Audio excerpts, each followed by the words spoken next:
Hello and welcome to another First Impressions video brought to you by MMO Play. Today we're taking a look at Ryzom, or I should say the Saga of Ryzom.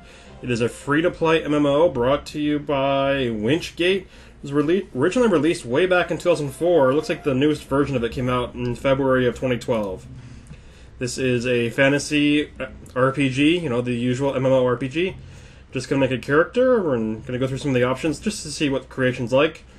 It looks like you have plenty of sliders, kind of reminds me a little of Age of Conan. What's in the sliders? Yeah, that one. That would be the one.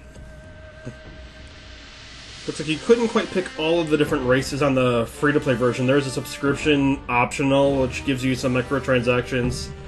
It's a lot like the other free-to-play games. You get a basic account, or you can get a premium account. Premium account gives you extra stuff. In this case, it could be extra races to choose from. I wouldn't be surprised if it's extra classes. I'm just going to go for a standard mage, so I'm not going to go anything fancy.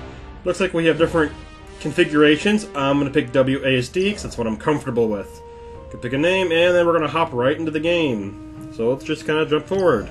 Alright, and we're in game. We're looking at the basic interface. I haven't done any tweaking or anything. Looks like it's fairly moddable. It looks like it can move just about everything around. A lot of stuff, at least at lower resolution. I didn't want to increase the resolution too much. Looks like we got a fairly robust style crafting system. You did notice that I could put on gloves. Those gloves actually increase my spell damage for quite a bit. We'll take a look at that later. So I should be equipping them. Right now I just have a dagger, which is a melee weapon. I'm a mage. I'm not going to swing that. It hits for like 9 damage. I cast spells for about 55. So if you're going to try this game out, put the gloves on. Forget the dagger. You're not going to stab anything as a mage. Next thing is the quest is a little complicated. Can't quite figure out what's going on. I'm like, hey, I'm trying to talk to you. If you see, it says talk to him, and then next it says go talk to someone else. It's kind of not very well indicated. Doesn't really tell me. It's not a huge deal. It's just something you have to get used to. This game has been out since 2004, so think of the same time period as when WoW released. That was the same year, or 3 years of the Dark Age, Shadowbane, Final Fantasy XI, all that era. It's not as modern as some of the newer games, so they don't, you know, the interface is going to be a little bit older, a little bit harder to navigate. But once you get used to it, it shouldn't be too much a problem. I just try to figure out, hey, what am I doing? Really, it's just, I need to read the quest more carefully, and then it'll tell me. So let's move on forward to the point where I actually stop putzing around and start reading.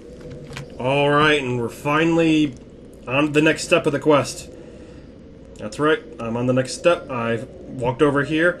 You see my little purple arrow? That is how you can move around. You did see I picked WASD movement. There's also, you can use your mouse to scroll, or to pan your camera. That's the setup I'm comfortable with on a PC game. Looks like we walked right by my guy. No, not you. Again, I'm not reading, and I think this is the point around where I learned that the compass is going to give me directions. Looks like this is kind of a healing character. No, I'm a mage. That's not my guy. Close that. That's just new skills you can buy later. Hey, there's the quest indicator. That little bubble text. That's what I want to find.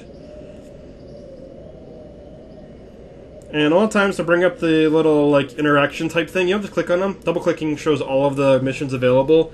You actually right click on it and it'll give you different options.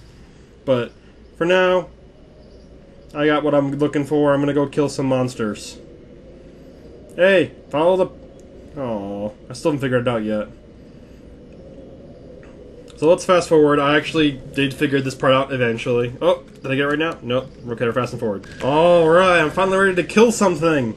So I just cast my spell. It looks like it's not set up so I can use my normal hotkeys. Hey, that guard just kill-stealed me, and he hits hard. Don't make him angry. But you can actually move your spells around. For whatever reason, your spells are not on your main bar. That's just how you start off. You can click to cast like I am right now. This is a fear. You see it makes him run around. Oh, he resisted. Kind of slow cast times, but there we go. So yeah, I did fear him. And now I got my acid spell. This is my basic nuke. But I'm going to drag these up onto my main bar eventually, and then I can just, you know, hit 1 for my nuke. I tend to put my crowd control spell at 6. It's just a habit from Dark Age of Camelot. I always had my crowd control at 6, and my quick cast at 7. That was just how it's comfortable. Like the game, check it out. It's available for free. It's called Ryzom. Like the content. Stay tuned to more videos from MMO Play. Thanks for watching. And I just figured it out.